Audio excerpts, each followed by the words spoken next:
Hey guys, what's up? It's Invalid. Um, I'm not even sure what direction this video is going to take, honestly. It's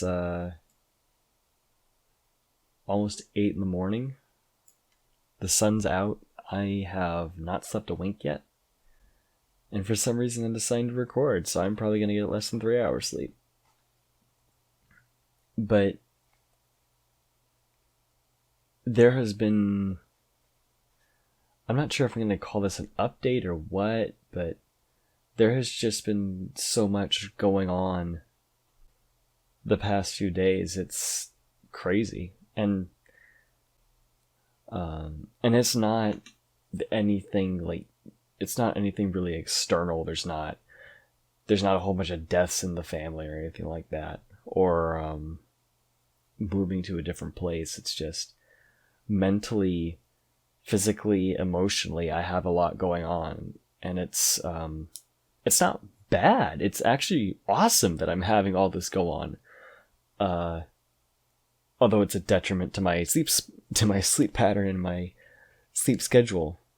But I've noticed I've been getting more muscular recently. I think I've said it before in videos, but I'm a stick man. So I have bone, I have skin, and that's about it. And it's weird because I'm actually I almost have a flex. But you weren't expecting me to talk about my my bicep size.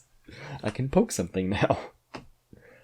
But as that's just one example, but what I really want to talk about is what's been going on for me the past 2 weeks idea wise.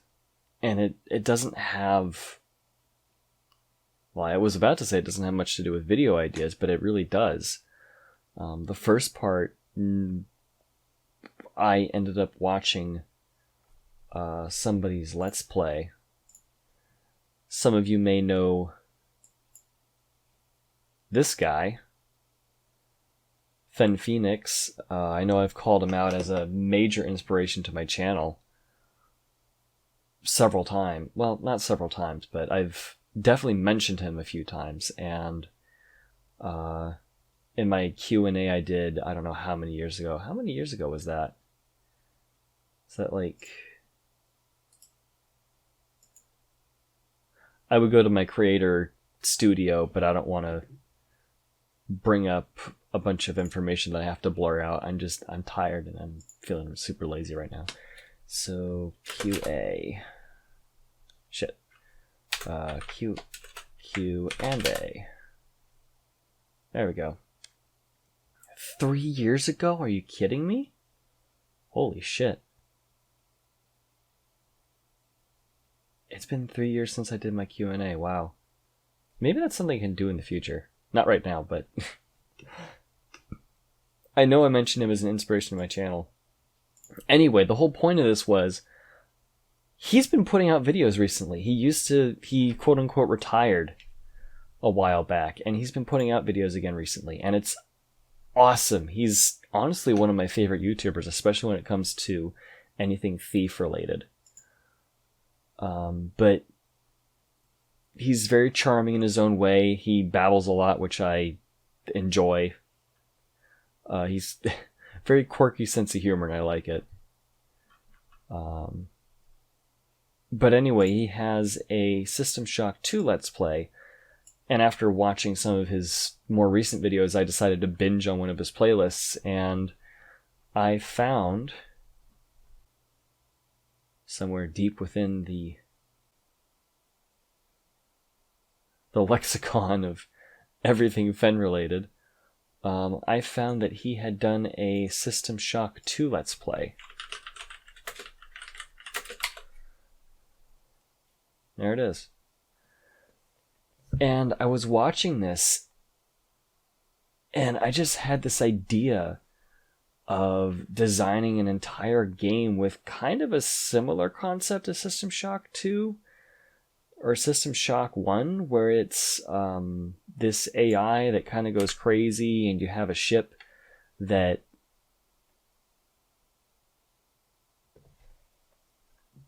there's just a bunch of stuff happening on it. and you end up investigating. And it just kept growing and growing and expanding the more I thought about it. And I came up with all these different ideas. And so I have a Scrivener project. For those of you who don't know, Scrivener's just this really awesome story/writing organizational thingy. So you got corkboards and all the other stuff. But basically, every single idea that I had about this, I started writing down. I actually bought Scrivener just so I could do this. So I'd have something where I could organize all my thoughts down on, in a semi-rudimentary paper manner and still have it all in one place.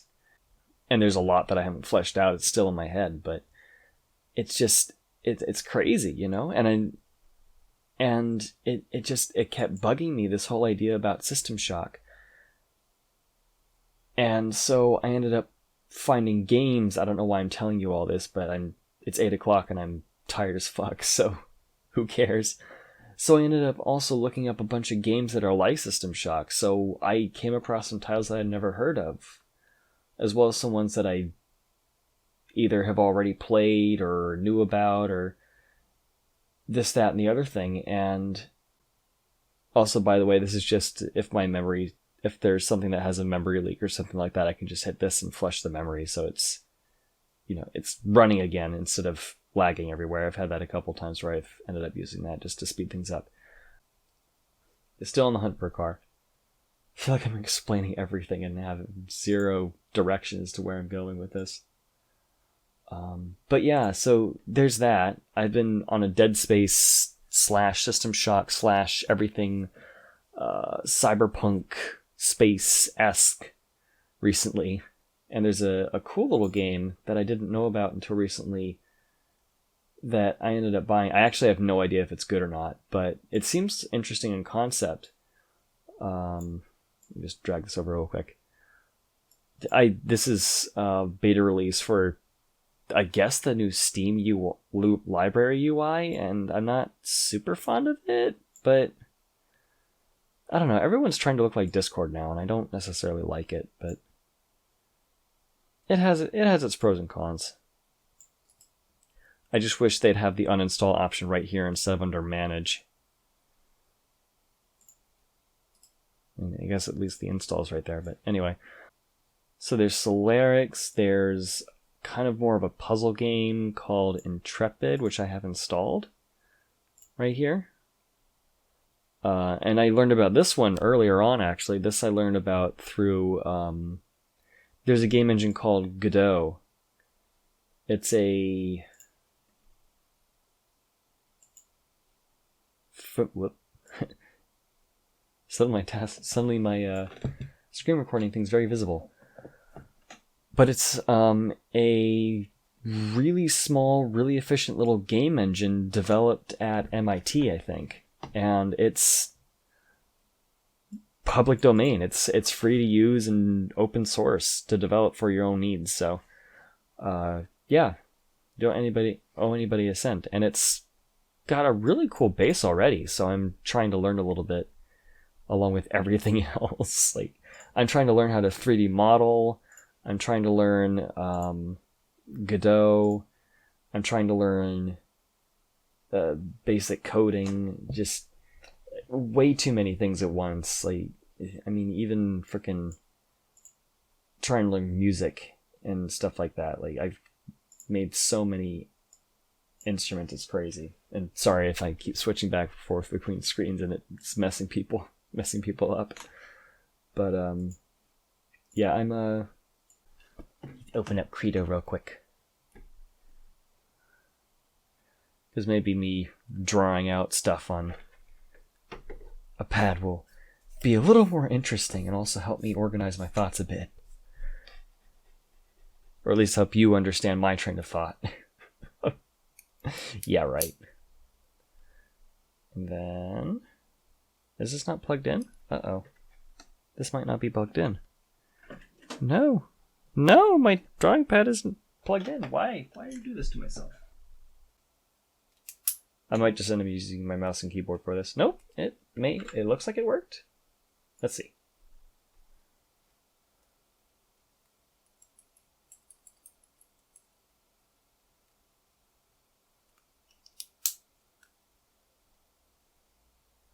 Oh, it did work, good. Let's make a new. What's 3 times 1920? That's 4760, right? That sounds right in my head. And then 1080, that's 324. Yeah. Yeah, that sounds right. That sounds right. And then we can create. Wait. That doesn't look right for... That really doesn't look right. Hold on. Alright, 1920 times 3. Oh. That's a much bigger number than I put down. I know this is so interesting, me fiddling with stuff. So 5760 by 3240. I'm pretty confident in that one. But just to be sure, we'll double check. So 1080 times 3. Yeah, so I got that one right. Yay, my math skills don't totally suck. Okay, so now we have 3 times the resolution of what we normally have. Why is this erasing blue? What the fuck? What?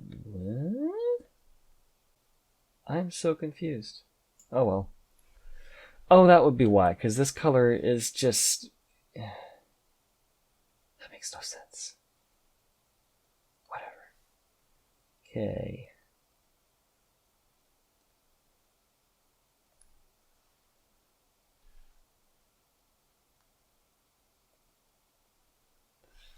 Okay, that makes a little more sense. Scale that up. Scale that up real big. Yeah, there we go. So yeah, this entire video is me just being scatterbrained. This is me right here. Just use my head, my little nose, my 2 eyes, and then my brain is just kind of like a bunch of cubes.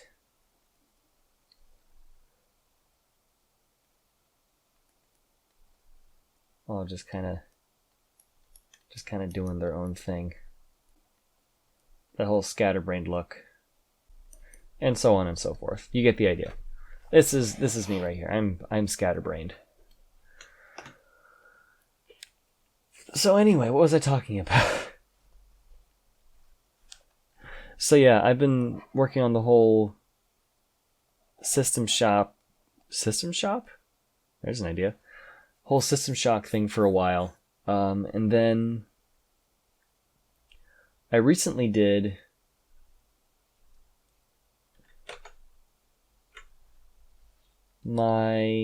I recently recorded the entire farewell episode of Life is Strange. I'm a little bummed that it doesn't get more views, but no. I'm a little bummed it doesn't get more views, but I don't know. I'm doing it because I like it. But that's part of the reason I'm not doing the second Life is Strange, is because it doesn't get that many views, and I don't know. I just the second game doesn't call to me like Before the Storm and Life is Strange 1 did. But I was playing through this, and it's made me recall so many things, like about my past back when I was in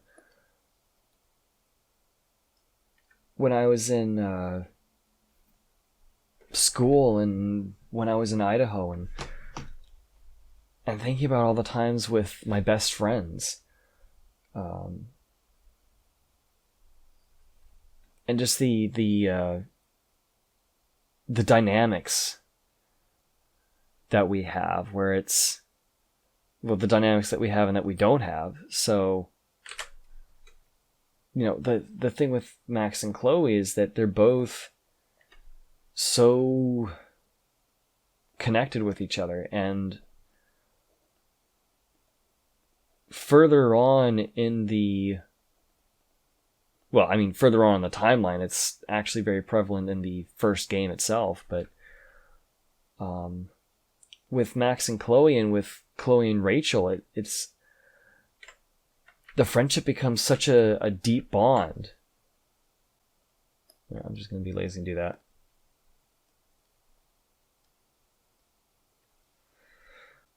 And there's one particular track that kept popping into my head.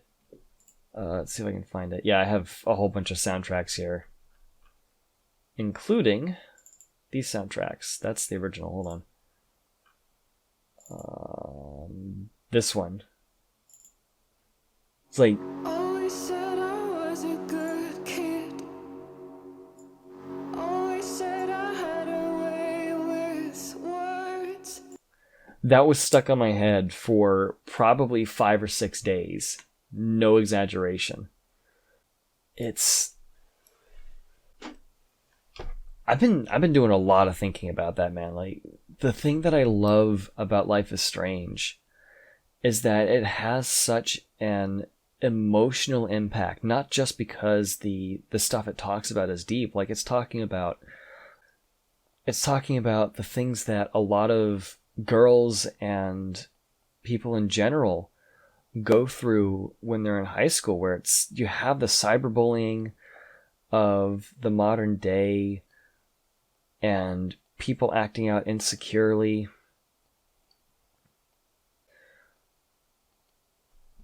But on top of that, you have the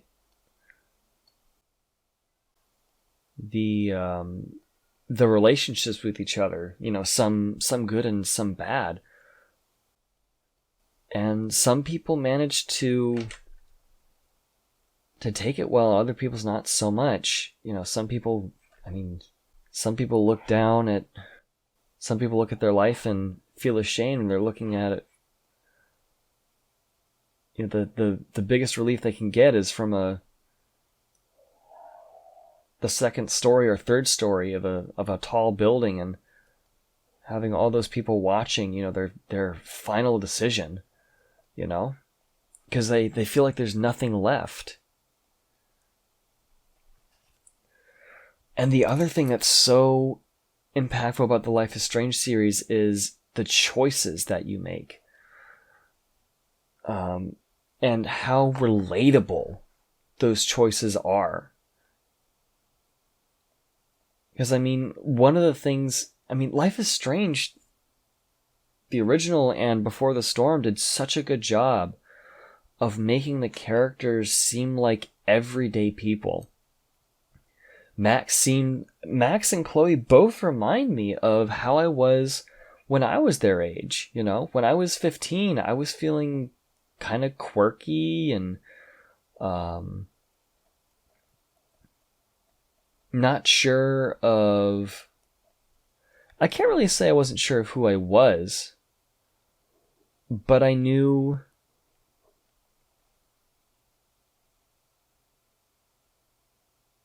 that the traditional path of, you know, going through elementary school and then going through middle school, getting that high school diploma, and then going off to college,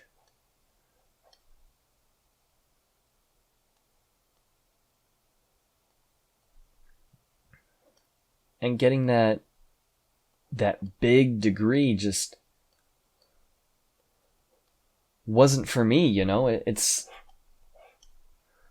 I knew that I wanted to take a different route. I just didn't know what it was. And that was the thing. I didn't know where I was going to go with it. I had no idea. And quite frankly, I still don't. I mean, right now, I feel so blessed with where I work, because the one of the people that runs the daycare I work at is giving me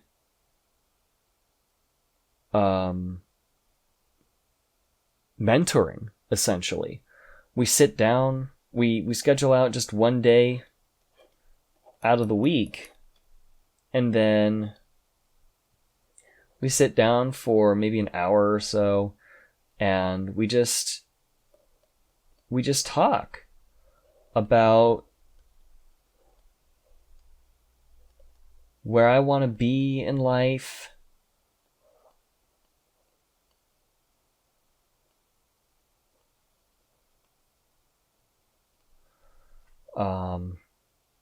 what I want to do, some goals that I have, a bucket list. So there's three things that he specifically talked about. It's professional, then it's personal, and then experimental. Those are kind of like the three main things.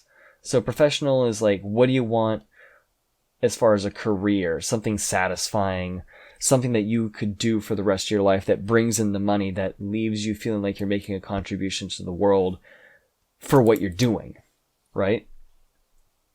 That's all professional.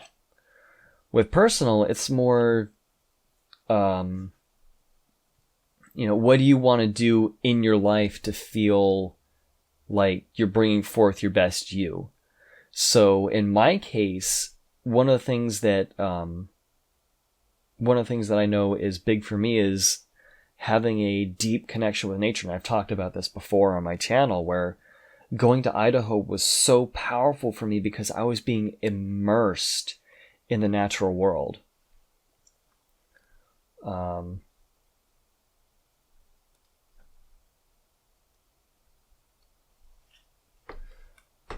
kind of like this whole system just dragging this blank layer around so I can just quickly erase everything.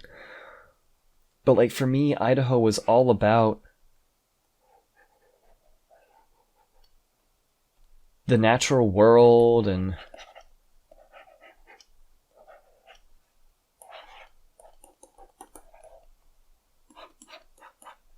learning how to live within it and grow self-confidence and connect not only with nature, like the deer and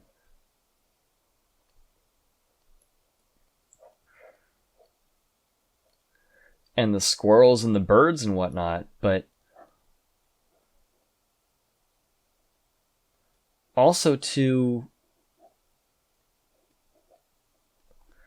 connect with myself, like to figure out who I am, what my values are, what my questions are. What am I yearning to learn, to grow, to develop, all this kind of stuff. Like when I was in high school, I didn't know any of that. I didn't have an understanding of who I was like I did when I was younger. Like in middle school, I felt like me as a person, I had a vague idea. I wanted to be a writer. I wanted to write a book. I wanted to be a novelist. I wanted to be the person where I made a living by writing, And I actually did. I wrote an entire book. I wrote a full-fledged novelette. It wasn't I think it was like 180 pages or something like that. It wasn't terribly big, but it was finished. I made my first novel. And it was based on The Outsiders because that was what we were reading in 8th grade. And it's like, that book was incredibly impactful for me, with, oh God, I can't even remember half the book now. But just the different gangs and around that age and all the things that happen around it. And just taking that entire concept of The Outsiders and sticking it into my personal life, just putting the concept into things that I related with, things that I knew, things that I understood, and kind of molding it into my own sort of I don't know, I can't really call it a fan fiction, but like my take on that sort of situation. And it was much lighter for the most part, but the reason I didn't do anything more with it was because I had this other friend who, you know, I found her attractive at one point, and I still thought she was at that time, but we were friends, and I ended up using her as a base for a certain character who ends up like becoming close with the main character, and she felt some type of way about that, and I don't blame her looking back on it now. But when I was younger, I took that so hard, and I basically scrapped it. Like I erased this from all of my hard drives. Well, I erased this from every single place I could think of until it was gone. And then I started working on a new book. And I got about halfway through it. And then I started again because I didn't like where it was going. And so on and so forth until there were like 20 different editions of it, and blah.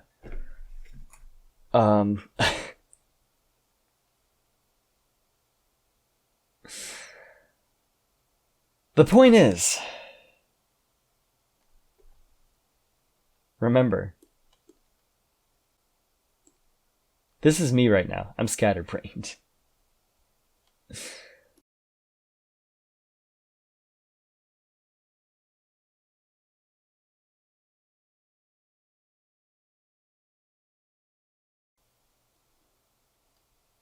Okay, this works. So, all of this stems from what I want in my personal life. So I apologize for that huge ramble because I just went, like I said, I am scatterbrained. So, I apologize for any of the random shit that I do and all the tangents I go off on. But, so personal life, just everything that fulfills me. So, as far as a job is concerned, I don't necessarily want to be doing stuff where I'm outside all the time. But I do know that I want nature to be a major part of my personal life. So going out, living in an area where it's nice and wooded, having immediate access to, or very quick access to, national or state parks where it's just unattended woodland, and that's it. Just a massive expanse of nature just doing her thing.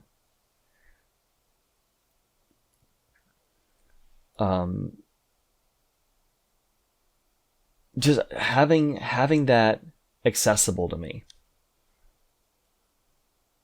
Just a place where I can go, where I can immerse myself in what nature provides all by herself, away from the man-made world.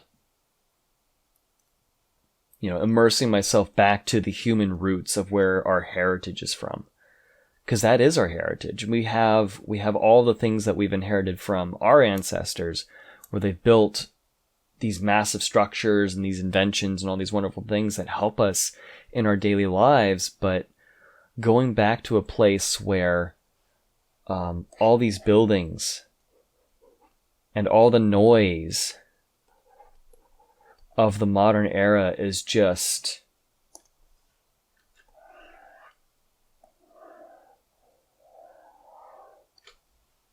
gone.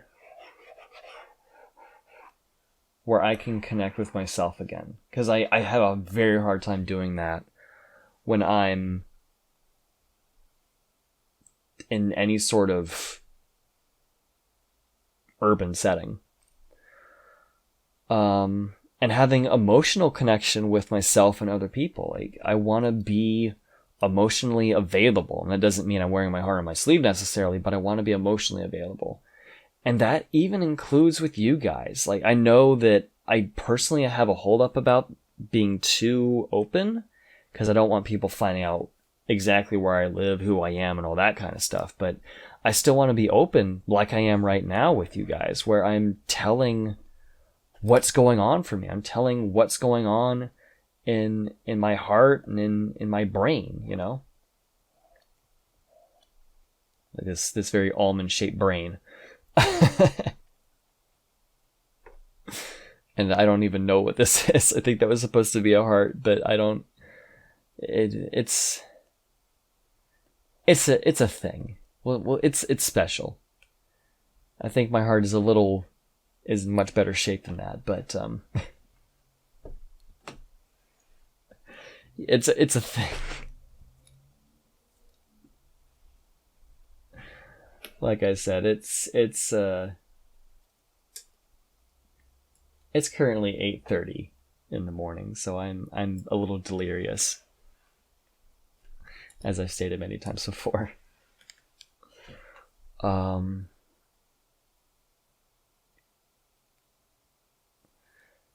But yeah, so all this kind of stuff, and then, oopsie.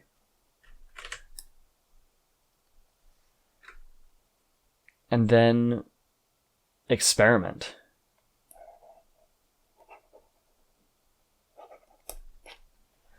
And what this can be, the way he explained it to me is just trying things that you've never done before. So for me, I've never been to a bar. I'm 24 and I've never been to a bar. So, one of the things I did the week after we talked about this was going out to a tavern with some of my friends, or some of my coworkers rather. And I don't regret the experience. I'm not sure that I would go again unless prompted, because quite frankly, a bunch of people standing around smoking cigarettes or e-cigs just isn't my thing. I don't like coming home and smelling like cigar smoke or cigarette smoke, you know? It's just not a life I want to live. But trying things like skydiving or it's essentially bucket list items is what I've equated it to. So one of the things that I really want to do, this goes back to what I talked about my personal thing, is writing a book and then having it published. So on the shelves next to other books or on the e-store. You know?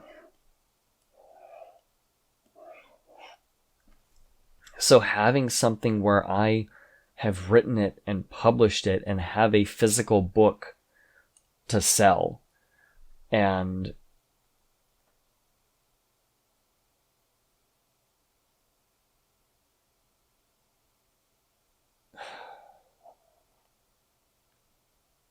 I'm not sure where I'm going with this. But my whole point is that I've been thinking.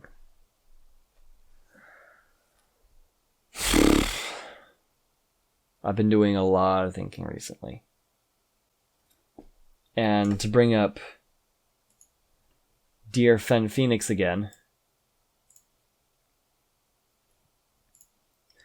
he has been doing something similar where he's just throwing out cars, right?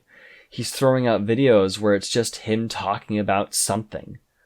Like, I like cars, Fen explains it. Or Fen talks about music, but doesn't necessarily explain it. Just little things like this, where he's talking about something that he has on his mind or on his heart, And he's just sharing that specific thing with his YouTube community. And I kind of do that a little bit to an extent with my updates, but not really. Because, I mean, if we go to my channel, I mean, this is like the closest, this is one of the few things where I've actually shared what I'm feeling and what I'm going through without like getting silly or whatnot. And by silly, I mean pretending to be professional.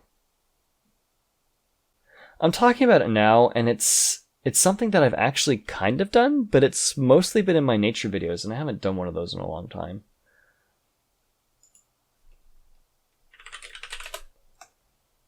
And I really didn't do many of those. Most of the ones I did were... I forgot about that one. Most of the ones I did were out in Idaho. Like, all of these except for this one and this one are all from Idaho. That's depressing. Need to go out more. And I love these videos because it's just me talking and enjoying nature. That's all it is. I love it.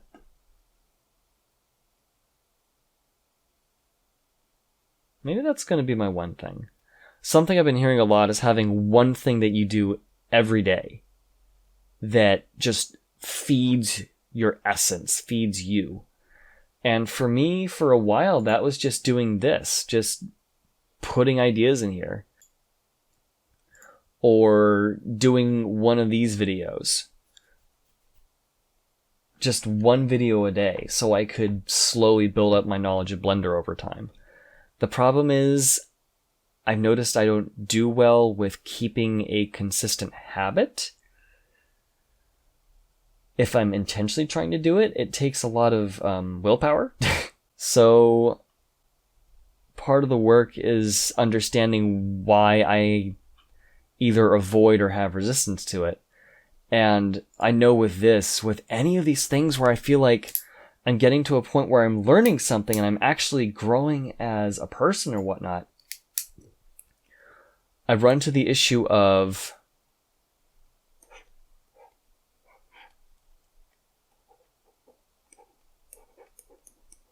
my first novel again, where I put characters in it that ended up being people I knew in real life, and they got upset about it. You know, I'm afraid of the big, scary word rejection.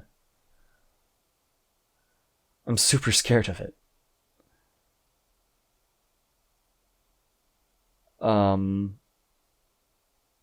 But what I'm also scared of, there's a saying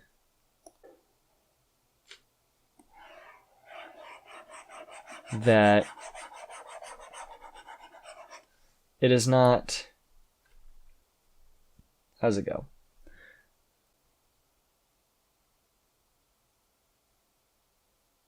It is not that we are weak, that we're not afraid of failure, but that we are... I'm doing a terrible job of paraphrasing it. Okay, I just found it. Our deepest fear is not that we are inadequate, it is that we are powerful beyond measure. And it's one of those ideas where it's... Uh-oh. I think this bugged out. Bugger. Oh well. But it's one of those ideas where we're so worried about... We're consciously worried about failing, but at the same time, what if we succeed and suddenly there are all these people paying attention to us? You know, what if we're liked? What if we're popular? What if we suddenly become celebrities or well known? This whole thing, it's this paradox of you're afraid of both ends of the spectrum, so you do nothing at all. Even though, on the one hand, if you fail, or if you suck, or you're hated, and you don't get anywhere, you're a sad boy. But on the other end,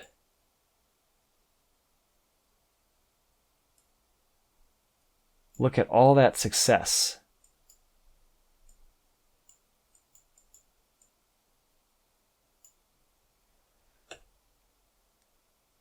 And success doesn't just mean the dollar bill. Success can also mean feeling fulfilled and feeling happy. And I think a lot of people get that mixed up. Abundance is not just monetary value or material value. It is intrinsic as well. And that's something that I think I talk about a lot. And that's something that I want for my professional life, is something where I have a feeling of intrinsic value, as well as something that financially supports me in its entirety and allows me to contribute to the world in a meaningful way.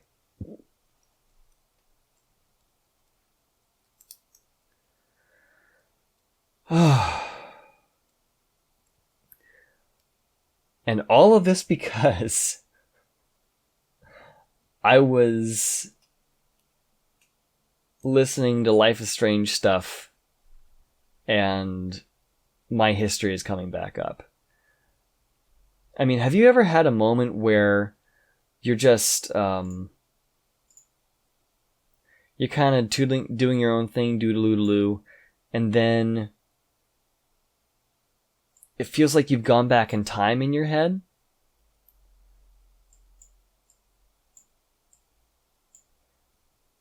And then you're thinking about everything that happened when you were younger. Right? Like, I started listening to Breaking Benjamin again. I haven't listened to them since freshman year of high school. No joke. I forgot they even existed. Apparently they're still around, but I just been wanting to listen to them, man. And it's been great. I love it.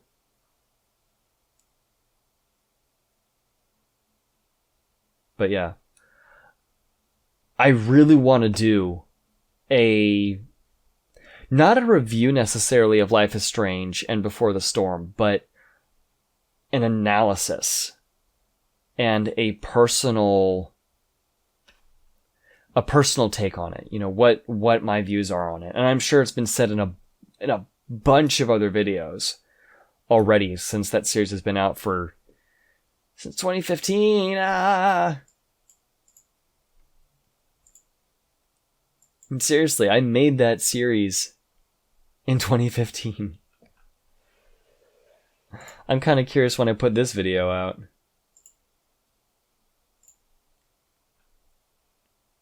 (2017). So this is 2017, and then... Stop. And then the original Life is Strange came out in 2015, so it's been 4 years. Wow.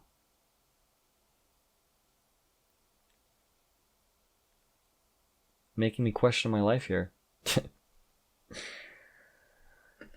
But that's the power that game has. Not only of the emotional impact, but the personal connection, the relations and relationships, and that little time capsule that it has. Because it's so far out there, and yet at the same time, it's so close to home. It's scary.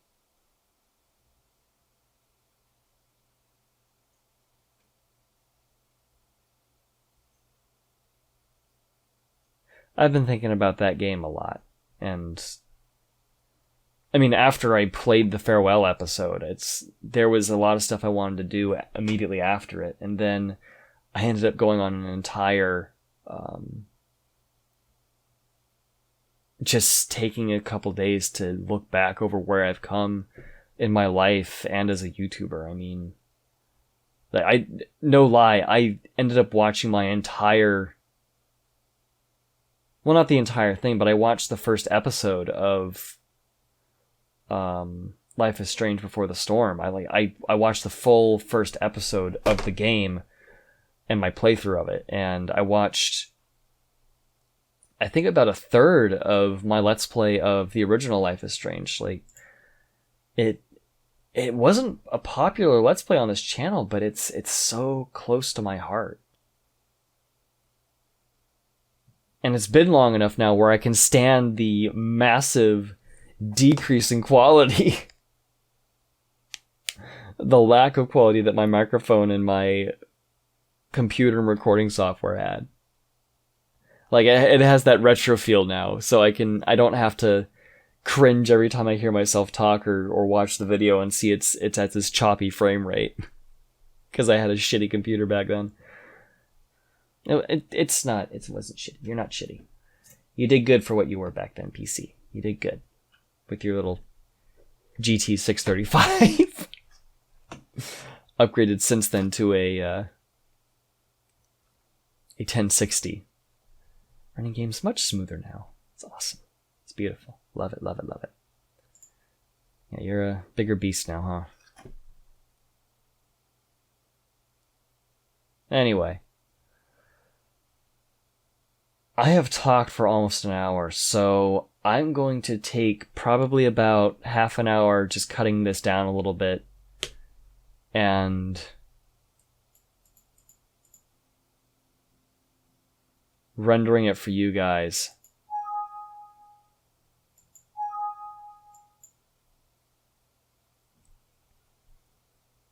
And then just, oh, this is something I found online.